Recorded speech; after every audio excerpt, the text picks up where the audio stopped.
Hey everybody, David Essel here. I'm going to do something we've never done before, as a matter of fact, on Facebook Live. I'm going to share thoughts on how to experience heaven on earth.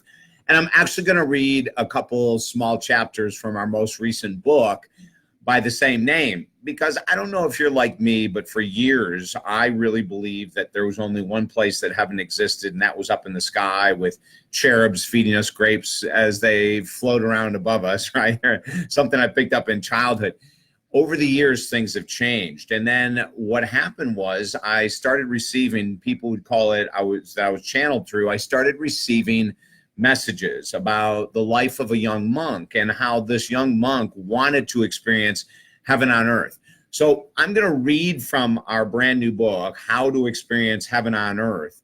You can see it right there. I'll bring it in this way. I'm going to read the back cover, then I'm going to read a couple chapters for it. And you can see for yourself if you want to expand your mindset and look at heaven from a different perspective, or if you want to keep whatever vision of heaven you have in your head right now, it's fine with me. I'm just going to give you an alternative. Okay, so sit back and relax. If you want to share this video after it's done, it's a lot of fun for me to read from these books that we've written. And I'd like to be able to help you to create a new vision, a new version of heaven if you're so open to it. So let me read the back of the book first. We'll just read the back. It says, do you believe in heaven? And if so, how do you envision it? Is it some faraway place restricted for the dead and only if they lived the right type of life? Interesting questions, aren't they? Imagine for a moment that our concept of heaven is only partially correct. Can you do that?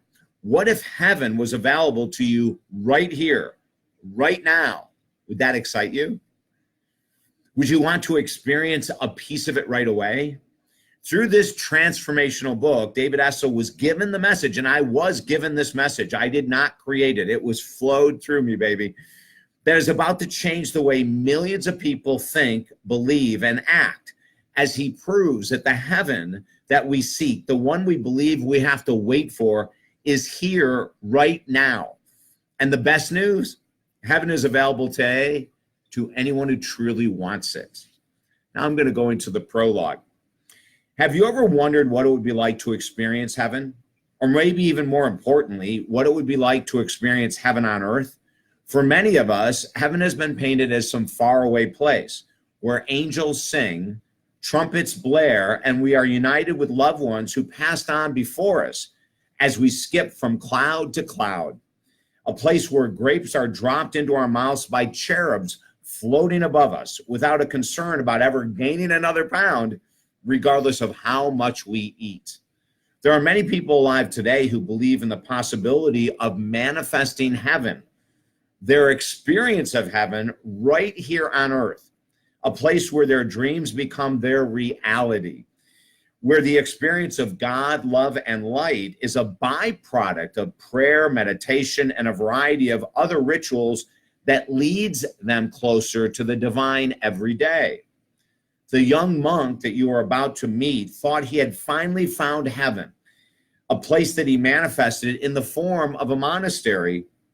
And as you are about to read, he may have been right until the concept of doubt entered his existence. Now think about that. Doubt, how it can wipe away great, fantastical thought processes, desires, dreams, goals, and more, right? I invite you to explore your boundaries as it pertains to your own version of heaven, a place that you find and everyone finds on their own. Isn't that fascinating? And if you find yourself there, you will come upon the answer of the question of the ages. Is it truly possible to experience heaven on earth? And if so, what would it look like? For over 30 days, the young monk spoke directly to David, to me, every morning, providing some of the answers that we seek.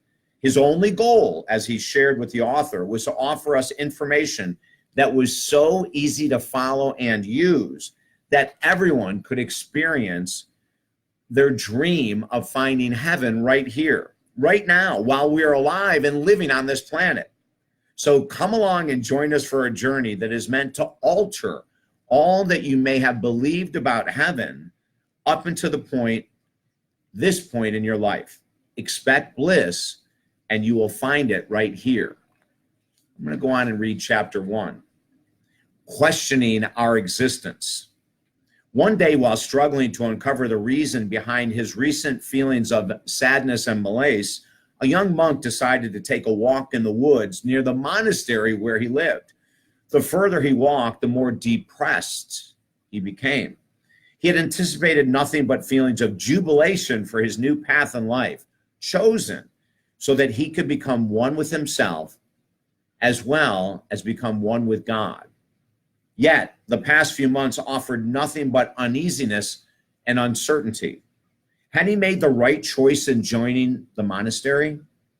Could he truly follow through with his goal of service, his goal of letting go of all of his desires for all that was offered in the materialistic world? Good question. Should he not be joyful instead of constantly questioning this life-changing decision that he just made? He did, after all, love the hours spent in meditation at the monastery. He also enjoyed the respect he received from the other monks who read his writings and encouraged him to publish his articles. Yet something nagged at his heart and soul. This something, whatever it was, would not let him enjoy the peace he sought so desperately. As he walked, he came upon a stream and decided to sit and meditate on the beauty that surrounded him. He breathed in the fresh wintergreen scent. He allowed the sound of the rippling water to wash through every cell of his body. He asked for an answer from within of what to do with this pain. None came. As he rose to leave, he was startled by an elder monk who was seated just 3 feet behind him. "Brother Francis," the young monk shouted out, "you surprised me. How did you sneak up so close behind me?" Brother Francis, a monk for 40 years, smiled and quietly asked the young monk to sit. "Your mind, my son, was as turbulent as that stream. I saw it racing and racing, even as you tried to become one with the scent of the forest, and even as you tried to become one with the sound of rushing water. And as I sat behind you, I heard you call within for the answers to your confusion. I decided it was time to ask you to rise and turn to face me." "Brother Francis, how did you know that I struggled so deeply?" he asked. "It is written on your face. It permeates from your soul. It is exhaled with each breath that leaves your body." He offered his hand as he asked the young monk, "Why do you question your vocation with such terror in your eyes?" The young monk reached forward, and as he grabbed Brother Francis's hand, felt a series of calm waves, more peaceful than he had ever experienced, over and over and over again. "That," Brother Francis said, "that feeling you just experienced is available to you at all times. Slow down. At all times, focus on one thing in life, for we all doubt. We fear decisions we make, and many of us go to places of uncertainty.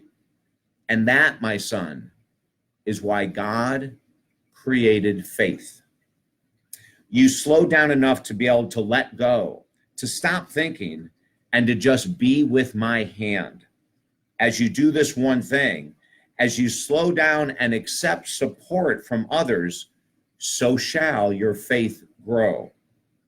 And so shall your fear and doubt diminish. You have people here who care for you, but you've asked help from no one.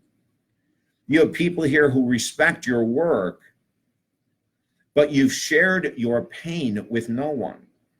Today, I decided to follow you and to show you that one needs to know when their world is immersed in pain, all one needs to do is to reach out to those around him and live authentically by sharing their doubt, their fear, their pain. This act, this one act known by wise men and sages, dissipates uncertainty. Now, please go and share this with the world." The young monk rose as tears of joy and gratitude streamed down his face. No words were spoken, yet Brother Francis heard all that he needed to hear by looking into the young monk's eyes. The fear, the doubt was gone. At that moment, enlightenment had occurred. The young monk was now destined to become an old monk.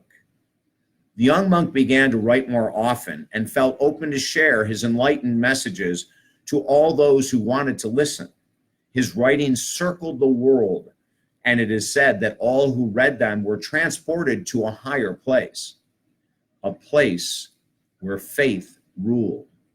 Slow down and let faith settle your soul and bring you home, home to yourself, heaven on earth. So that's just the prologue and chapter 1 to give you an idea of how we are now looking at heaven from a new perspective. What has happened over the years is that my idea of heaven above us and with us has become one of my main focuses in life. I try to help myself and my clients to experience heaven on earth every day. And as we go through in the book, we talk about it from many different angles of people in great challenges and great pain, of how we can help them, pull them out of their pain, and to experience the joy even when things aren't going the way we want them to go. If you want more information, of course, just visit talkdavid.com and you can get a copy of the book. It's doing really, really well, and we really appreciate everyone that is supporting the book, How to Experience Heaven on Earth. You can go to davidessel.com or talkdavid.com and share this with your pages on social media. Let other people know that I'm reading these books. I'm giving these meditations that we do now.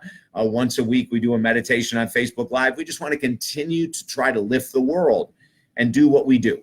That's all I know how to do. So I hope you guys all have a great day, and I look forward to being back with you soon. Bye now.